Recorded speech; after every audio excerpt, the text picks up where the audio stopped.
So this is an introduction to the actual software of ISET, and it's inside of, we're going to go through the script called T for tutorial, an introduction to ISET, which you can find inside of the ISET folder under scripts.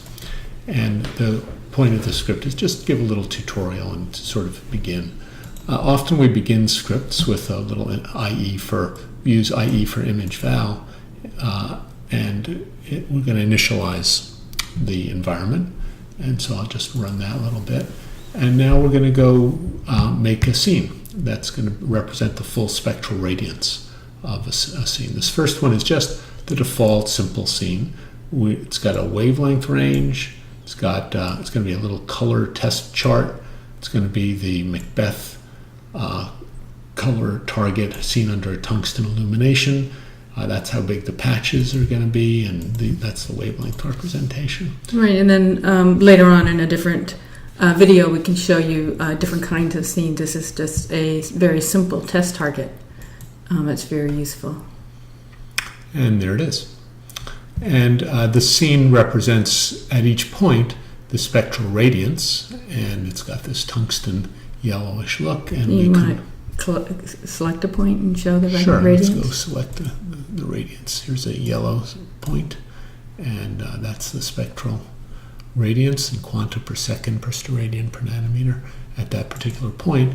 Also, the scene has both surfaces and a uniform illuminant in this case, and we can go plot the illuminant, and that's that yellow tungsten illuminant that we described when we created the scene. You can change the scene illuminant also, because it's got surfaces and illuminants. You can change the illuminant, and that changes the radiance of the spectral radiance of what comes out from the scene, and we can go plot that as well. And so now you can see that the spectral radiance from that point has changed. So the next thing we're going to do is show how all the different parts of the scene work together. We're going to start with a scene, and it's going to be, this time we're going to make a scene that's a little bit different. We're going to make a scene that's going to help us understand the spatial structure of how the image is captured by the mosaic.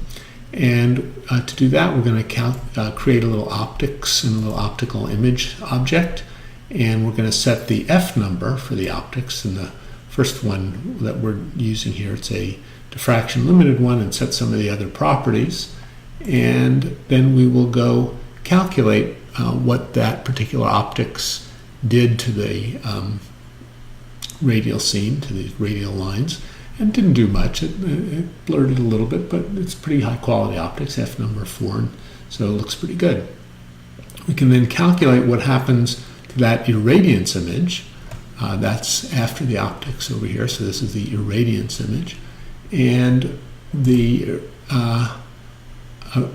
sensor is a Bayer array, 2 green pixels, a red and a blue pixel, and it's this particular size, so it's quite a bit, plenty big enough to go and capture that image. And this looks green in here because there are twice as many green pixels as there are red and blue pixels.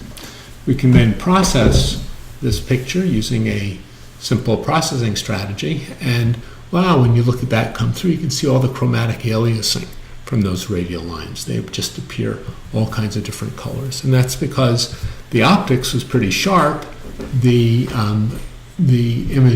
sensor had, for this particular case, 1.5 micron photodetector size, pixels of 2.2 microns, and the photodetector inside the pixel is 1.5 microns.